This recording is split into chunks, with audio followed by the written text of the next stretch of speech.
My name is Taylor Crosilla. Today I'm going to help us look into the important environmental issue of red tide in Florida. To start things off, we are going to look at the historical land cover for Florida. As you can see in the following picture, Florida has seen a lot of change in its land cover over the last century. In the 1900s, Florida was home to flourishing forests, wetlands, and thriving wildlife. The Everglades flowed powerfully into marshes and wetlands that provided a habitat for thousands of animals. As populations and tourism grew, development increased as well as new railroads and highways. In addition, Florida's agricultural industry boomed in the 20th century, making it Florida's second largest industry.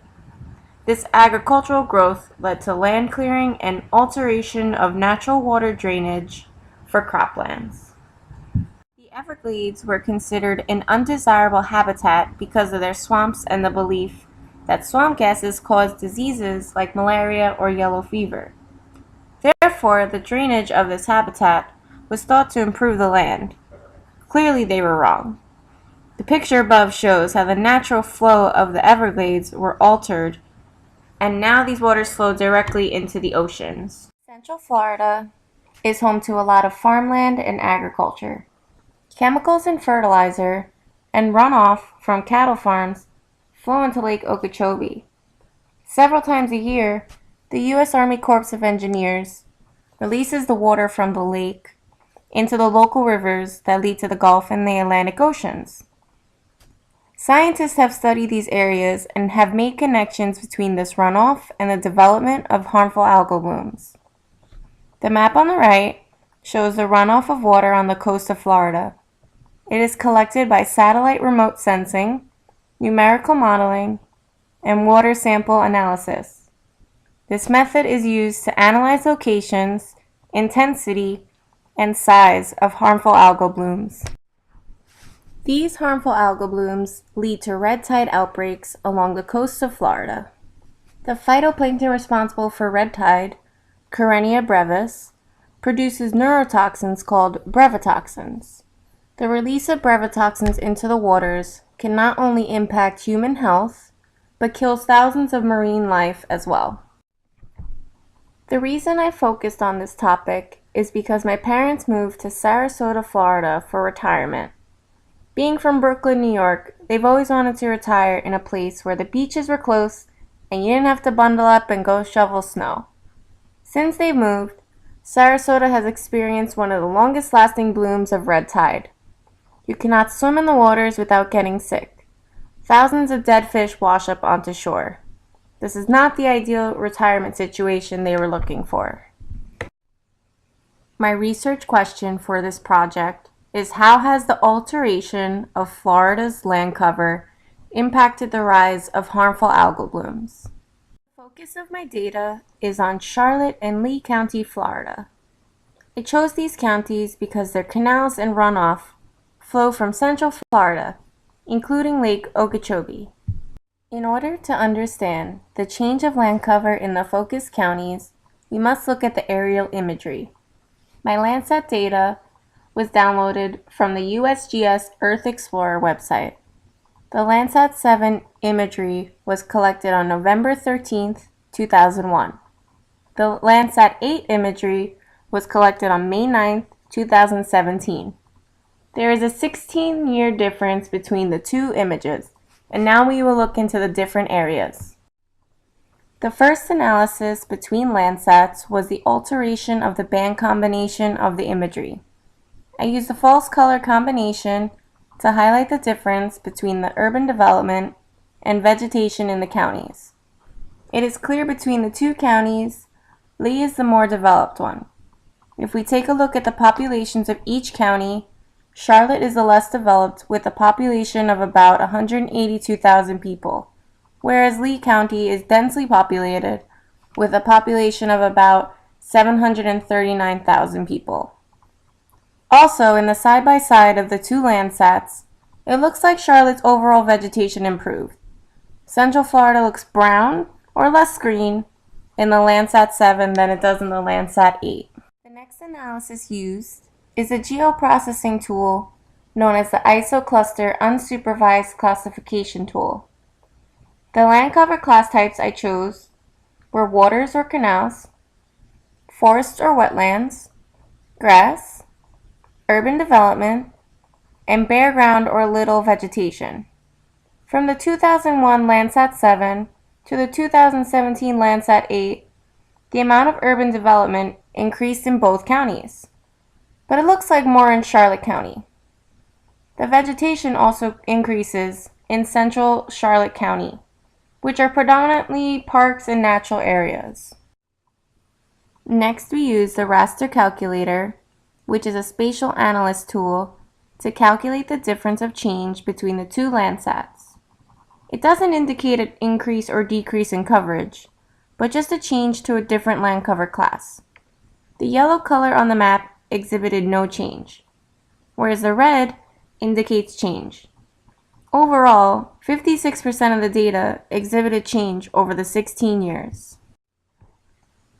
Again, we are using the ISO Cluster Unsupervised Classification Tool to distinguish the Landsat into classifications.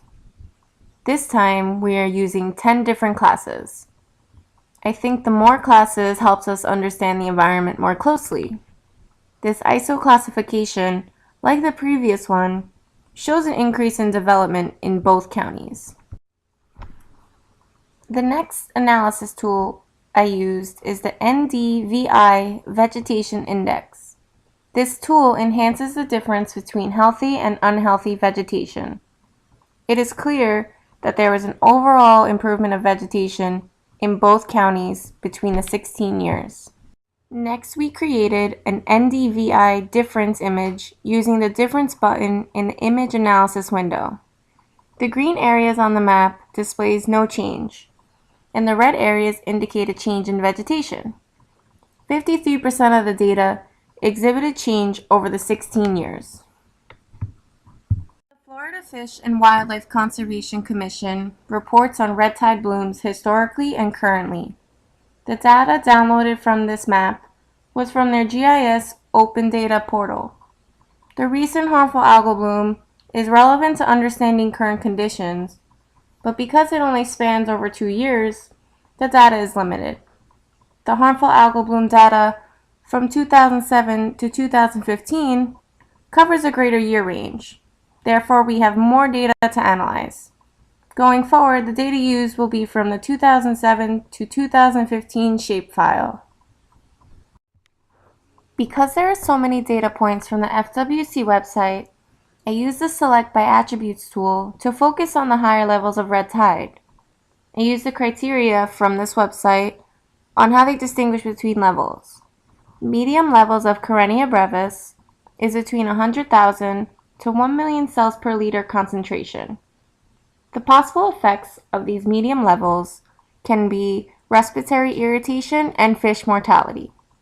High levels of Karenia brevis is over 1 million cells per liter and can cause the same effects as medium levels, but also discoloration of the waters, hence the name red tide. From all the data points, I then use the Shape by Location tool to determine which county contains more harmful algal blooms. Charlotte County had 175 out of 1,836 data points, accounting for 9.53% of the data.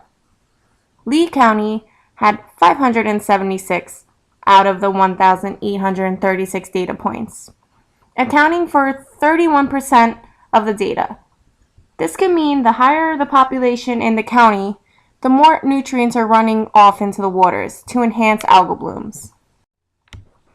An unfortunate result of red tide is the loss of marine life. The Florida manatee is classified as a threatened species under the Endangered Species Act. Loss of manatee population occur from anthropogenic sources such as boat collisions, but also from naturally occurring sources such as red tide. I downloaded this dataset from the Florida Fish and Wildlife Conservation Commission again. This dataset had the locations of manatee carcasses and causes of death in Florida. I used the Shape by Attribute tool to filter out only the deaths by red tide. which is displayed in the map above. Of the 11,250 deaths, 1,594 were related to red tide, resulting in about 14% of the data. Another result of red tide blooms are the exposure to the brevetoxins that can lead to respiratory irritation in humans. Strong onshore winds can also carry concentrations of aerosolized brevetoxins to the coast. Exposure to this toxic air can lead to throat, skin, or eye irritation. The map above is from a NOAA red tide bulletin report, displaying levels of respiratory irritation throughout southern Florida during a red tide bloom. There is so much ongoing research for red tide analysis. New research comes out every day. It is a very hard topic to analyze because it is constantly in different locations, or there are even different intensities of blooms. Overall, I wanted to see if there is a correlation between the alteration of land cover and the increase in harmful algal blooms. Of course, there is a connection between rising populations with the changes of land cover to urban development to increases of nutrients and runoffs into the water. But red tides have been naturally occurring and have been documented since the 1800s. But it is only now that red tides have become more frequent and higher in intensity. Florida is the third most populated state in the United States, and the second most popular tourism destination. Red tide is such an important environmental issue and affects so many people. If I had more time or money, I would try to help with the analysis of red tide. Red tide occurs naturally around the world, but Florida is a home to my parents, and I want to make sure their retirement is as happy as possible. These are my references for all the images used in this PowerPoint presentation. These are my references for all the data accessed for this presentation.